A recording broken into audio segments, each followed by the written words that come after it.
The city of Kolkata is situated in a river system comprising the Ganga, Brahmaputra, and Meghna rivers in what creates the world's largest delta. It is also on the edge of the world's largest mangrove estuary and bordered by the critical wetlands of eastern Kolkata. However, many years and a bustling city later, we seem to have gotten disconnected from our watery roots, which begs the question, where does Kolkata get its water from? Old records show that sources of water in Calcutta were localized and changed seasonally. People living near the river would use and store water from the Hooghly during the months of October to March. Others would store rainwater in large jars for later use. But most commonly, people would use water from the various excavated tanks in the region. The most popular example would be the Great Tank or the Lal Dighi in Dalhousie Square. It was used by the British garrison at Fort William and the European population for their water supply. After the release of a damning report on Calcutta's water supply, the government had to take several measures to increase access to drinking water supply. Large tanks were excavated in the central and northern parts of the city. A steam-powered pumping plant was also installed. A deep borehole was drilled, extracting water from the city aquifer for the first time. Through all of this, cholera outbreaks in the native quarters continued. The government called for proposals to set up a supply of filtered water to the city. The Polta Waterworks was constructed 26 kilometers north of Calcutta, sprawling over 480 acres. A reservoir and pumping station were constructed at the Tala and Wellington Square. Water would be pumped from the Hooghly River, filtered at Polta, and sent to Tala pumping station. From there, it was distributed throughout North and Central Calcutta. A part of it was also sent to the underground reservoir at Wellington Square. By 1870, most principal streets had access to piped water through 500 standposts.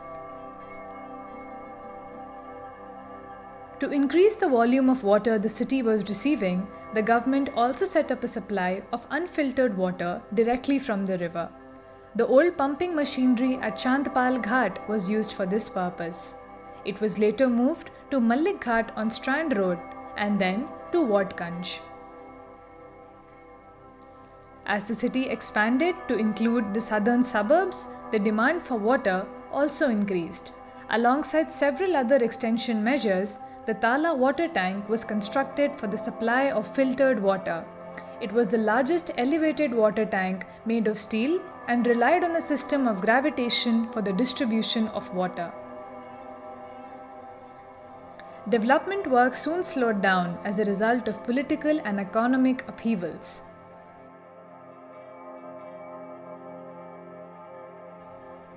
Calcutta's rivers and ports too had begun to silt, which affected the economic base of the city.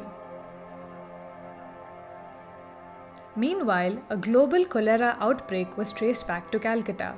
The World Health Organization recommended international action.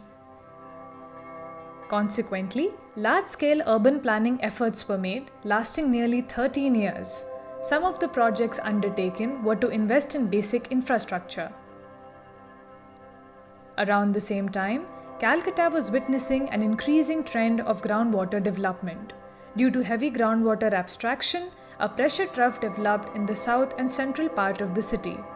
Water began to flow into it from all directions. The trough widened and remains till this day.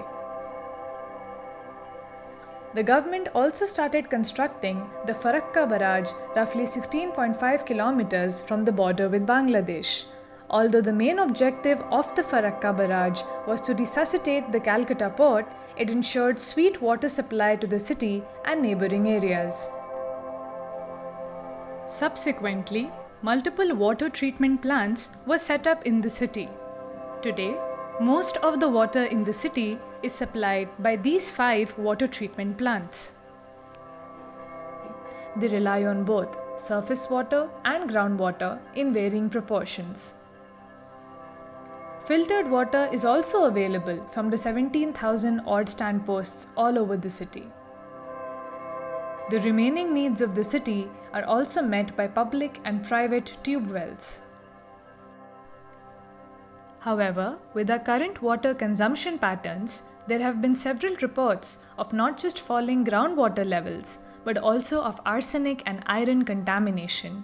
With changing rainfall patterns alongside other climatic changes and an increasing population base, Kolkata may need to rethink how and where it gets its water from. This video focused on Kolkata's water supply history. In our next story, we will explore current water usage and distribution trends in the city. Subscribe to our channel to stay updated about future videos. Explore more of our work on our website www.veditam.org.